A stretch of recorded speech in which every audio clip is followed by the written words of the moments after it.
Chapter 14. In the mountain crevice hides a profound theory. The liquor worm was shaped like a silkworm, its entire body giving out pearl-white light. It was a little chubby and had a cute appearance. The liquor worm fed on wine and could fly. When it flew around, it would curl up into a ball, and its speed was very fast. Even though it was only a rank 1 goo, but it was worth even more than a few rank 2 goo. To make it into one's vital goo was a way more beneficial than the moonlight goo. Right now, the liquor worm was glued to a bamboo pole merely 60 steps away from Fang Yuan. He held his breath, not closing in rashly, but slowly walking backwards. He knew his distance was very near, but to really catch a liquor worm directly, it was an incredibly difficult task for a goo master who just opened the primeval aperture like him. You could say there was totally no hope of success. Fang Yuan was unable to see the liquor worm clearly, but in the darkness he could feel the liquor worm directing its vigilance at him. He slowly backed away gently, trying his best not to disturb the liquor worm. He knew that if the liquor worm was to fly away, he could never catch up with his own speed. He needed to wait until the liquor worm drank until it was drunk, and then with its flying speed slowed down, he would have a chance to catch it. Seeing Fang Yuan retreated further away, the liquor worm crawling on the bamboo pole stirred. The strong aroma of wine before it was so tempting, so attracting, making the worm lost in a reverie. If it had saliva, it would have long been drooling a pool of saliva around it. But the liquor worm was incredibly wary and vigilant. Only after Fang Yuan retreated 200 steps back did it shrink a little and bounced into the air. When it fluttered high in the air, its body curled up into a ball, looking like a small and white rice dumpling. The little dumpling swept across the air in a round arc, floating down onto the grass that was sprinkled with green bamboo wine earlier. With delicious food right before its eyes, the liquor worm dropped its guard. It impatiently climbed onto a flower bud, filled with some wine, and popped its little head in, only leaving a chubby tail on the outside. The liquor worm was ravenous, and the green bamboo wine was so delicious. It opened its mouth wide and inhaled, very quickly lost in the deliciousness of its food, totally forgetting about Fang Yuan. At this moment, Fang Yuan started to approach cautiously. He could see the tail of the liquor worm outside the flower bud. This tail was just like a silkworm's tail, chubby and rounded. The light it emitted made people think of a pearl. At first, the liquor worm's tail was hanging outside, unmoving. Then after a while, this tail started to curl upwards, showing that it was drinking really happily. At the end, when Fang Yuan was only 10 steps away, its tail started wagging and swinging with a cheerful rhythm. It was totally drunk.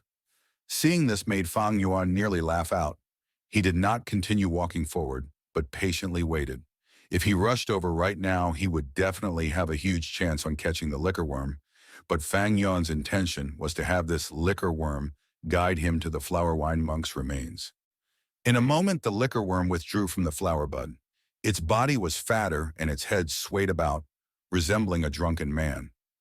Unexpectedly, it did not realize Fang Yuan's presence. It climbed up onto another bright yellow flower and perched on the stamen, feeding heartily on the wine droplets there. This time, after it had finished drinking, it finally felt full. Its body slowly shrank into a round ball and slowly flew up. When it was 1.5 meters above the ground, it leisurely flew in the direction of the deeper part of the bamboo forest. Fang Yuan quickly followed after its trail. The liquor worm was already heavily drunk, making it fly slower by half of its usual speed. Even though this was the case, Fang Yuan still had to run with all his might to follow after its shadow. The night was washing past his vision as the young teenager ran in the bamboo forest, chasing after a small bead of snow not far ahead. The moonlight was gentle, the breeze slow and steady. In the bamboo forest that was like a clear pond, the stalks of green spear bamboo flashed past before his eyes, quickly falling behind him. The ground was a green carpet of grass, riddled with blossoming wildflowers. There were small stones with moss growing, and the yellow shoots of bamboo. Fang Yuan's faint shadow was also speeding ahead on the ground, passing through the shadows that each stalk of bamboo cast on the earth like a black line. He tightly kept his sight on the bead of snow, gulping in huge amounts of fresh mountain air, ordering his legs to catch up in the midst of faint wine aroma in the air. Because of his speed, the moonlight looked like water to his eyes. Light and shadow moved frequently, like he was galloping in water filled with seaweed. The liquor worm flew out of the bamboo forest, and so did Fang Yuan. A sea of white flowers with a yellow spot in the middle borrowed the wind from his feet, scattering their petals. A group of dragon-pill crickets resembling a flowing poem just so happened to move to the front. As Fang Yuan dashed through, there was a swoosh, and a red cloud bloomed before him, dispersing about a sea of red star fireflies that emerged from the cloud. A quiet mountain stream paved with pebbles, the gurgling water surface reflecting the spring moon in the night sky. With a few splashes, Fang Yuan waded across, creating thousands of silver-colored ripples. It was a pity that the stream, after so many ages, had its beautiful and precious stones trampled upon and broken. Fang Yuan was in hot pursuit, firmly following behind the liquor worm. Going upward the mountain stream, he could already hear the sound of a waterfall. After he turned around a sparse forest, he saw the liquor worm fly into a crevice in the middle of a boulder. Fang Yuan's eyes lit up, and he stopped in his tracks. "So it's here," he panted heavily, his heart beating against his chest like mad. With this one stop, he could feel his entire body covered in sweat, hot air surging throughout his body accompanying his accelerating blood flow. Looking around, he found that this place was a shallow benchland. 1. Pebbles of various sizes covered the ground, the river surface barely covering over the small stones. There were also blocks of gray boulders scattered freely in the area. Behind Qingmao Mountain was a huge waterfall. The flow of the waterfall varied with the weather. It plummeted down to the earth, pounding out a deep pool. Beside the deep pool was the Bai clan village, a clan with powerful influence that was comparable to the Guyo village. The waterfall branched out to many smaller branches, and it was apparent that Fang Yuan was facing one of the many branches of a branch.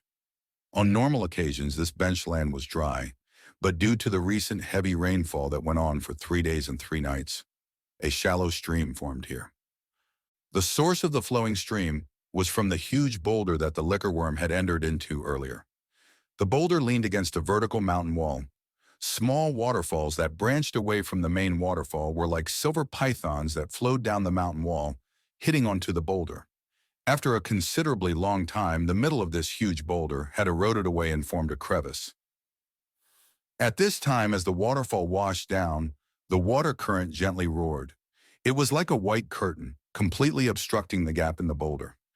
After observing his surroundings, Fang Yuan's breathing was no longer anxious. His eyes flashed with a hint of resolve.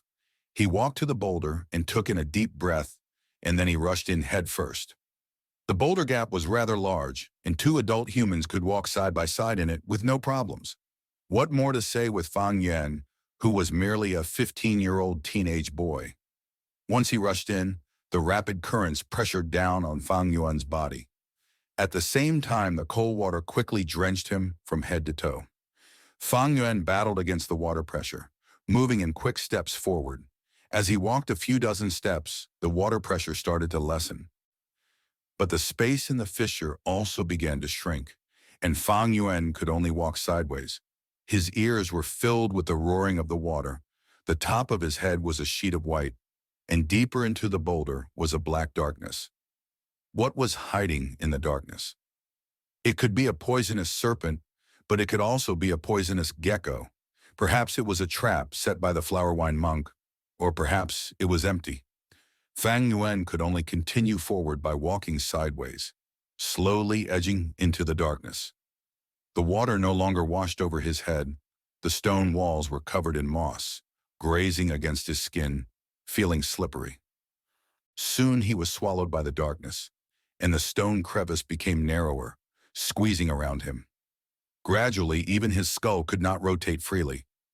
Still, Fang Yuan gritted his teeth and continued forward. After walking another 20 more steps, he realized that there was a red shade of light in the darkness. At first, he thought it was an illusion. But when he blinked and focused, he began to confirm that this was indeed light. This realization made him renew his spirit.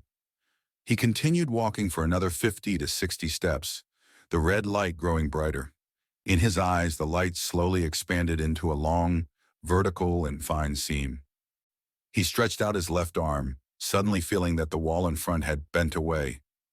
Instantly, he rejoiced, knowing that there was an enclosed space inside the huge boulder.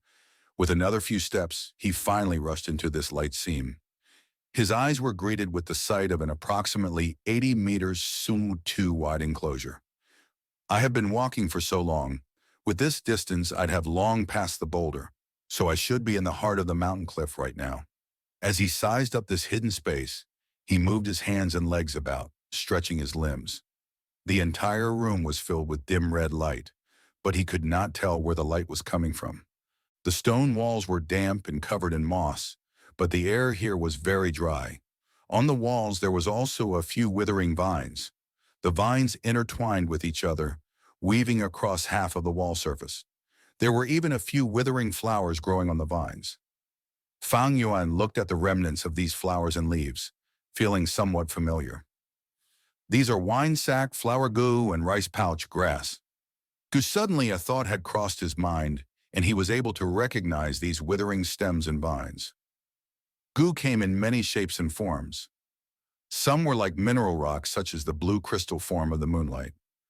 Some came in the forms of worms, such as the silkworm-like liquorworm. There were also flowery grassy types, just like the wine sack flower goo and the rice pouch grass goo before Fang Yuan. These two types of goo were rank 1, natural goo. Just with pouring in primeval essence would they be able to grow. After growing up, the middle of the flower would secrete flower nectar wine, and the grass pouch would grow out fragrant rice. Fang Yuan moved his line of sight along the vines, and sure enough he discovered a heap of withered roots gathered into a ball-shaped clump at a corner. The liquorworm was resting on the clump of dead roots, sleeping soundly. It was already within easy reach. Fang Yuan walked over and took the liquorworm into his arms. Then he got onto his knees and pulled the dead vines apart, discovering a pile of skeleton bones bundled inside. "I've finally found you, flower wine monk." There was a smile on his lips as he saw this. Just as he was about to reach his hand out and strip away the remaining vines, suddenly, "Try touching it?" A voice full of murderous intent suddenly sounded behind Fang Yuan. "Nena."